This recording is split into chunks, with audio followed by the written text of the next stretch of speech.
Hi, and welcome to the Journey Through the Generations podcast. I'm Trisha. And I'm Phillip.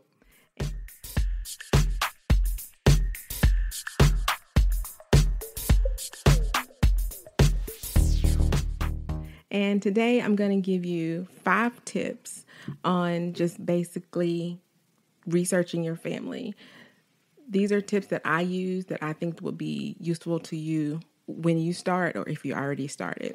Yeah, and I'm going to come behind it with a little bit of newbie experience, as I've just recently started researching my family tree. Trisha has inspired me. You're welcome. And my trip to Roots Tech also helped. Yes, that will inspire anybody. Inspire me to get started. So I'm going to just offer, in case any of you newbies are out there, this is your first time going through genealogy research and kind of get stumped, I can maybe give you a few tips that I've run across over the last, 2 months that I've been searching. So you want to get started? Yeah, let's get started. All right, let's go. My first tip is, all the books tell you to start with yourself and talk to all your relatives. So my tip is extension of that and to talk to what is known as your fan club. That would be friends, associates, and neighbors in that community that your grandparents lived or your parents lived or the town that you're researching. Yeah, and I like that idea because there are other people out there other than your family that can help provide some background or some perspective. A new perspective. Yeah, what's going on. And I don't want to overlook the fact that, yes, talk to your family. Right. So I don't want to gloss over that, No. especially for folks who are just getting started. But definitely talk to your family because, just in my research that I've started on, I had a printout of my family tree of what we knew. Right. And I had a huge hole in one branch. Yes. And so, of course, that's where I started. Of course. And it caused me to have to talk to my parents about it, specifically my dad, because growing up we didn't know that part of the family, and it turns out he didn't know a whole lot either, but he did know some things. So when I talked with him about it, he actually confirmed some things that I had already found. But he confirmed it for me that's good. In our conversation. That way you knew you were on the right track. Right, because I was concerned that I wasn't. I think we talked about this, right? I felt like I was probably about 60 to 70% confident, sure about it. And then when I talked to him, it jumped up to maybe 85, 90% confident that it was right. And so talking to him really helped my research and know that I was on the right path and I was looking for the right person. Right. So, but when you come to your fan club, luckily you're still blessed that your parents are still with you. Right, yeah. But I'm thinking about, and I said this to my sister, when or if Wesley ever wants to research our family, if he were to, talk to our family, my sister, my brother, your sister, your brother, he would get one story. But if he talked to our friends, like our college friends, he would get a whole nother perspective on our relationship, how we met, our life when we were young adults. So you would get a whole new perspective on your grandparents if you talk to their friends instead of talking to their children, because they see them, as mom and dad. So you get another perspective, you get more information about the community and things like that will assist you in your research with your fan club. Yeah, that's true. Yeah, it's just really just about talking to as many people as you can, or at least the people who are willing to talk. Right. And that's definitely something I need to do more of, because I don't, ask questions and I don't inquire a lot about, my family to other people. I kind of just do my research by myself and don't really include other people. And that's something I need to work on. And it's really hard too, because we're at the age now that where, the people, our older family members are dying or are already passed away, and their family, older family and the friends are as well. Right. And so it's kind of hard depending on where you are in your life, right? That's true. And so if you're younger, you tend to have, in most cases, your parents still around, or your grandparents or aunts and uncles are still around. And as you get older, it gets a little bit more difficult. Does. So I think that's like the first thing you do when you start researching is start talking to your family and your fan club, as you call it. Right. And just start. Mm-hmm. And that's what all the books say do. Yeah, at least to the people who are willing to talk to you. So I know that can be hard for, especially some of us in the Black community. Yeah. We tend to not talk about, the family, quote unquote, family secrets or, those kinds of things. Yeah. Which is what I was concerned about, because I thought maybe there was a quote unquote family secret. But it turned out not to be. Right. And it just turned out that my dad just didn't know. He just didn't know. I mean, and so, when we were younger, you just don't ask those kinds of questions, for the most part, unless you were just very rebellious. Children just didn't question. Yeah, you stayed in your lane. Yeah. And so, but now that, I'm this old, but I didn't have a desire to research back then, as I got older either. So, but now that I'm older and I have that desire, it's a lot easier to go and talk to my dad, about it. So, well, good. But anyway, all right. What you got for number 2? Number 2, I have to keep a journal of your research. The places that you go to, what you find in those places, who you're specifically researching at that library or research center. And that way you don't do the same research twice. You have an account of where you've been, what you looked at, and then you can always go back and review it and maybe close up some loose ends and things like that every year or so. Yeah, and I think it's important to realize that, we have the blog and we have the podcast and we have the YouTube and everything, and you're looking at publishing, something. Right. You don't have to do that. I mean, you can just journal for you. Correct. To just keep track of what you're doing, because as you find information, tree branches start going all over the place and you get confused. Right. And, you get more people that you're researching. You get more people. It's just a way for you to just keep track of what you've done and what you want to look for going forward. And for me, it's also a way for me to put down how I'm feeling at the moment. Even if I, don't plan on, didn't plan on publishing anything about my research, it's nice to go back and look and see, I found this and this is how I felt at that time. Right. And so I started out with my stuff, not keeping track of anything. And it was really because all the information I found was already online. Right. But then I got to a point to where, I started asking questions and I was like, I need to write this down. But my mind is just bad anyway and I forget stuff. But, I just need to keep track, because when you start dealing with a whole bunch of names and dates and stuff you're not familiar with, I can talk about my parents all day long, but these other people I just found out about. And especially if they have the same name. Yeah, and so it's hard to keep up with sometimes. So, whether you do it in a notebook or you do it like me digitally, I keep track. I use Microsoft OneNote. It's free, so I would, implore you to use that if you like to keep digital like I do. And I prefer paper, so I have notebooks all over the place. So, just keep track of what you're doing and keep track of the different leads you get and all that good stuff. So I've had a big gap in my research. Right.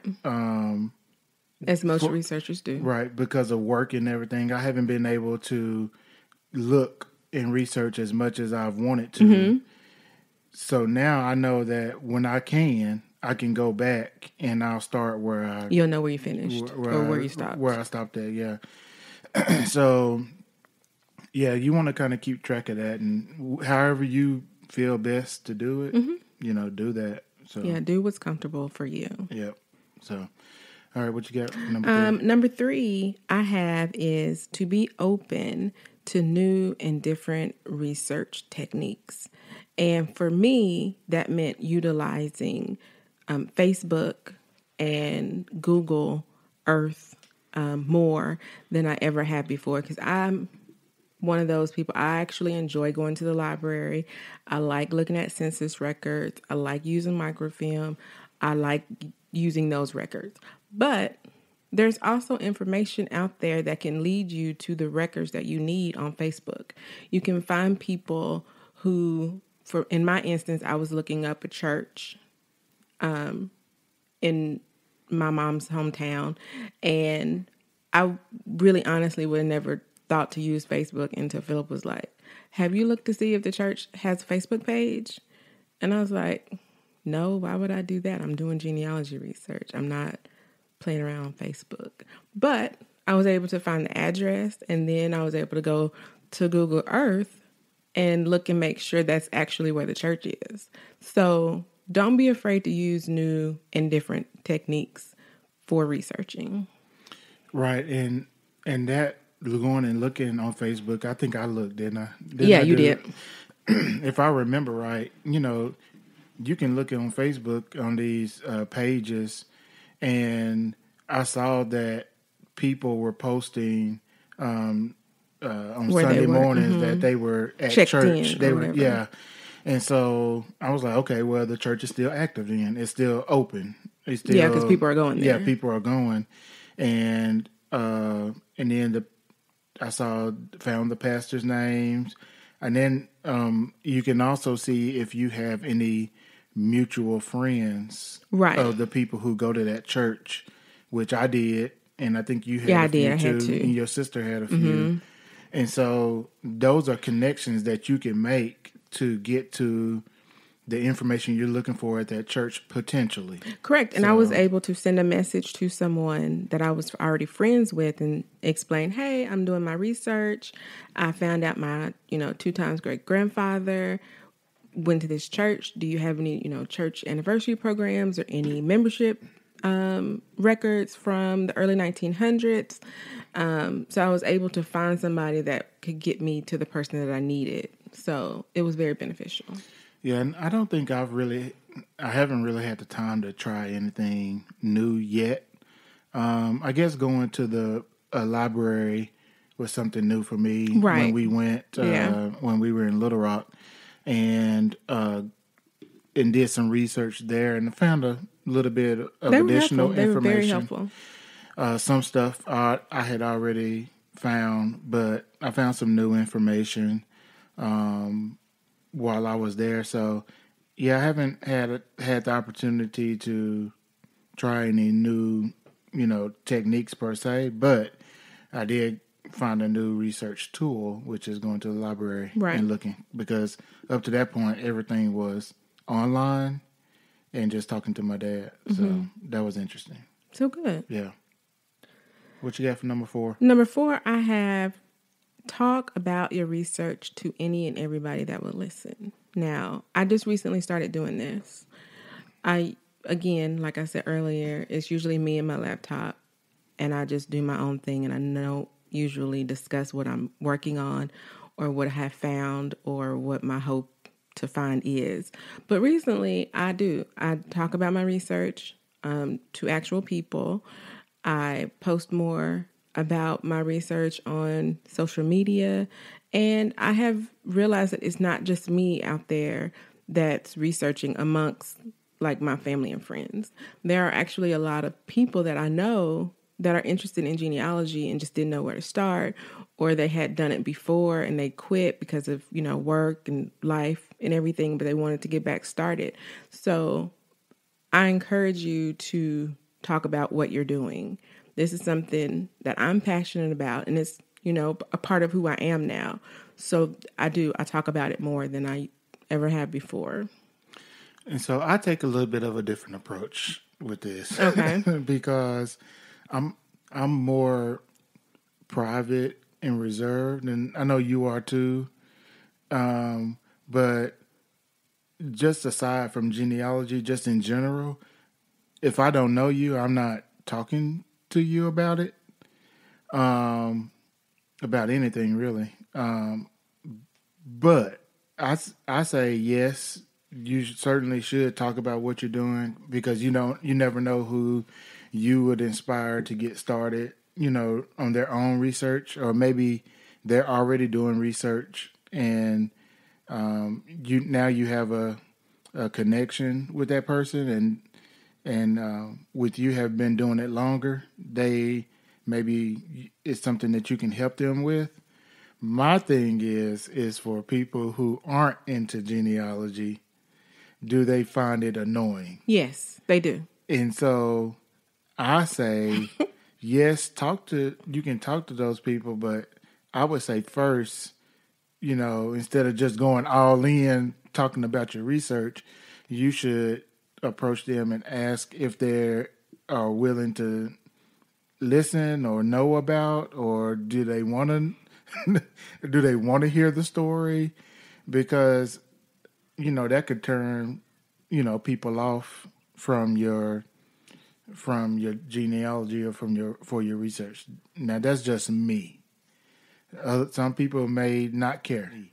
I wouldn't just go up to somebody and say, look at what I've been doing. I found this. I wouldn't do that. I would say, hey, I'm researching my family history. You want to know what I found, or something like that. So that's just me. That's just you.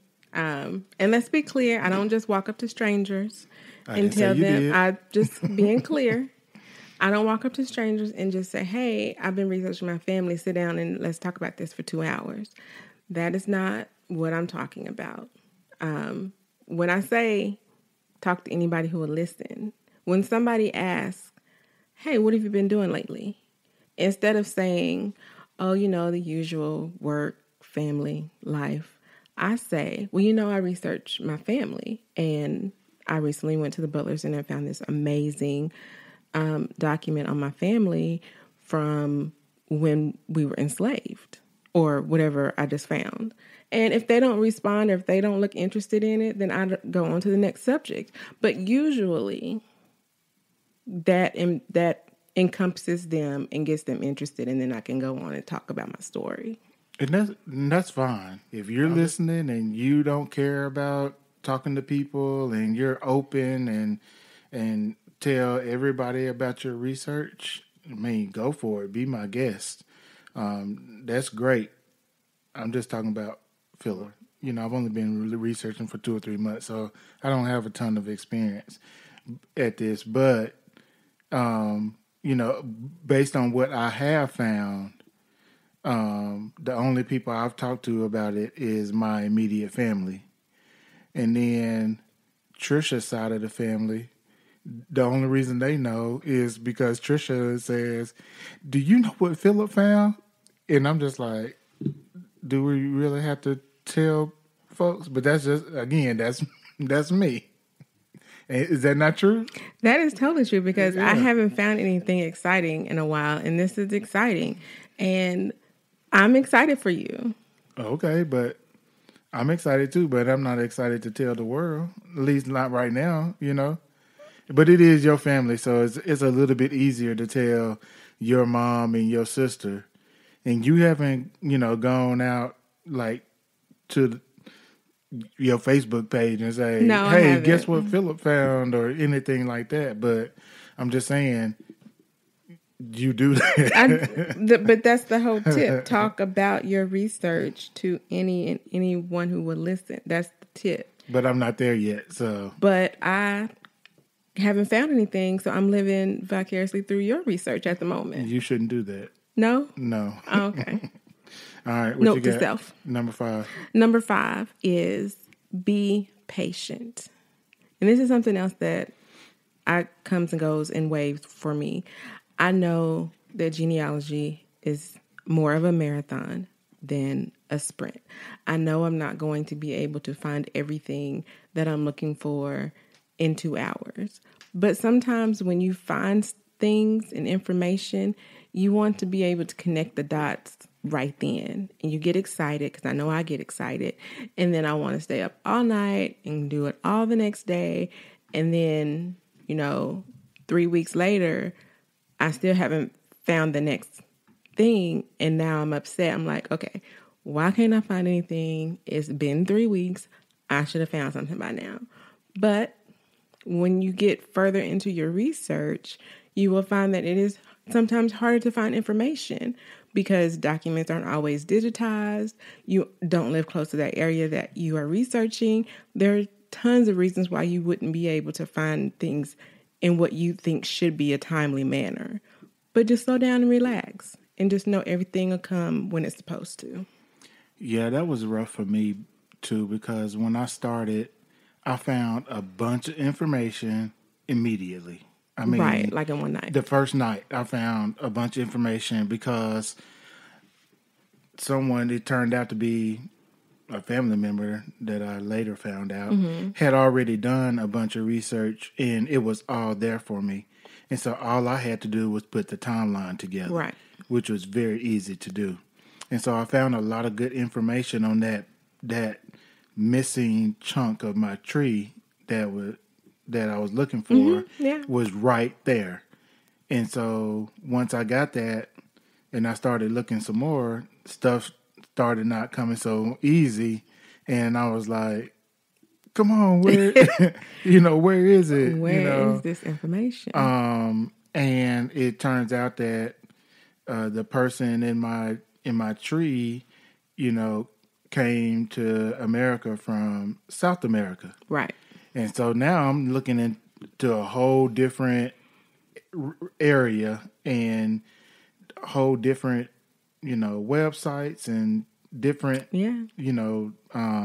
ways of how to find document retention and things like that. Makes it a little bit more difficult. But I know what I want to do going forward, but I found that stuff so quick the first time, and it was a lot of good stuff. A lot of good stuff. I was looking at him like, you seriously found all of this last night while I was asleep? Yeah, it was a lot of good stuff coming one time, and just within a couple of days, I found so much information, and I was just like, okay, where's the rest of this stuff? I need it now. I want it now. So anyway, be patient. You're not going to find it all in one day. It's a long journey, especially for Black folks, because at some point, documents missing, or you get census records that don't have names. You have to dig a little bit more. Stuff is a little bit more difficult to find. You're just not going to find that online. The surname is not the slaveholder's name, and so you don't know where to go next. It may not be spelled exactly right, and all that kind of stuff. It's just a lot of stuff that goes into it. But again, the records are there. We just have to sometimes think outside the box and be patient and move forward at a slower rate, and you'll be able to find it. Yeah, I think it might be helpful too is, when you hit that wall, that brick wall, you just kind of stuck and you haven't found anything in a while, Trisha, you stop there and go focus on another part of your tree or another person to look for information on. And maybe that'll, give you a jolt, or read some books, or follow some tweets from professional genealogists, read some articles, watch some YouTube videos, whatever, to kind of get your mojo going. Mm-hmm. And maybe, you never know, maybe you see a tip or something that will kind of spur your thoughts or give you another place to go look for something. You never know. That's a good idea. Yeah, that's usually what I do is I jump to just another branch of the tree, and I just haven't because I'm being stubborn and I don't want to feel like I gave up. Well, you need to move. You can come back. You can always come back to that. So move on to something else. Get your mojo back, and then you go back and revisit it later. It ain't going nowhere. No, it's definitely not going anywhere. So I can attest to that. Yeah. So anyway, all right. Was that 5? That's 5, but I have a bonus. Oh, bonus! Bonus tip. I know. Was that air horn? Not any air horn I've ever heard. I'm gonna try to find the air horn sound when I edit. Okay. Joy. My bonus tip is to utilize your local library, or if you are close to a university, the university library. The very first genealogy conference I ever went to was at the Fayetteville Library here in Northwest Arkansas.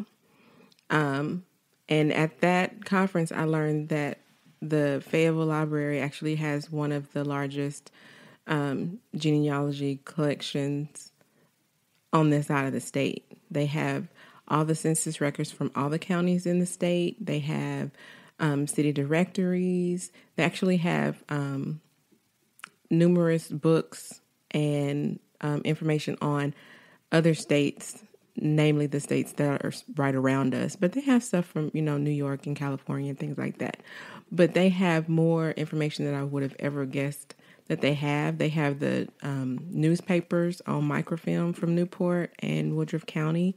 So utilize your local libraries, because I recently signed up for a writing workshop at a local library that has been able to guide me into how I want to start writing the book that I want to have published someday. So the library has all kinds of information, workshops, conferences. If you are close to a university, they usually have special collections that go from all over the state. Usually I've been able to find information on my grandfather and his singing group there from Northeast Arkansas, right here at the University of Arkansas, special collections. So if you don't live close to where you're researching, check out your library. You might be surprised at what you find. That's a good one. Good last tip. So, so if you're new to genealogy, I think these are some really good tips. Mm-hmm. And even if you're not so new to it, or if you've hit a brick wall. Yeah, these are still good tips for you to, maybe you haven't heard them in a while, mm-hmm. or you need just a little reminder. Back to basics. Yeah, sometimes it's good to just go back to the basics. So, do we have any announcements, anything? I don't think so. I think the only thing I'd say is, if you've listened to us for a while, you know that we are members of the African American Historical and Genealogical Society, also known as AUX. That's a long name. It is. So, but anyway, in October 10th through 12th, they will be having their annual conference. And during that conference, there'll be a celebration of 1619 going on during that, commemoration, I guess. Let's say, going on during that conference. And there'll also be a lot of other speakers and book awards and classes and things like that you can do. And 1619 being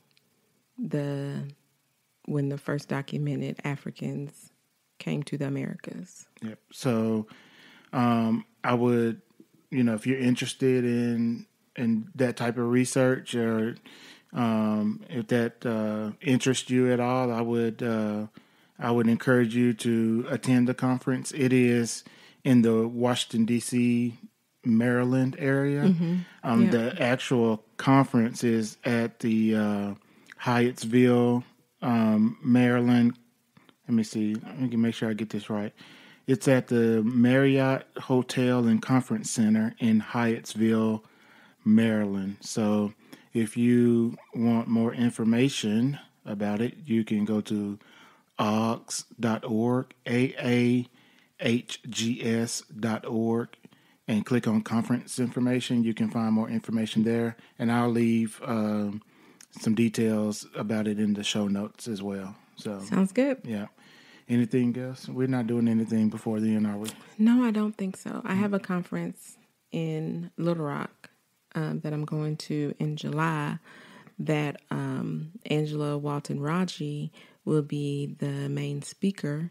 I'm very excited. I met her at my first national convention in 2015 in D.C. She's really nice. She has been researching for over 30 years, and she primarily researches Native American and the 5 civilized tribes. So I'm excited to hear her. But other than that, nope. Cool. So obviously, if you're listening to this, you know we have a podcast. So thanks for listening. Subscribe wherever you listen to your favorite podcast. You can subscribe and listen to us. You can follow Trisha's blog at journeythroughthegenerations.com. We have a new YouTube channel. We're trying to put out videos every now and then whenever we get a chance, and our work life allows us to. But you can search for us at Journey Through the Generations on YouTube. Like and follow us over there. We just did a video. Our last one was 10 tips for Roots Tech newbies, for folks who had never been to Roots Tech before. So check that out. And then follow us on Twitter at Gen Journey Blog. Go over on Twitter and send us a note and tell us what your tips would be for new genealogy researchers. Yep. Let us know what you think. Let us know what you think. What was helpful to you. Yeah, what maybe we didn't mention. Or if you have any questions for us, you can tweet us there. And I think that's it. I think you're right. All right. Thanks for listening. Yep. Talk to y'all later.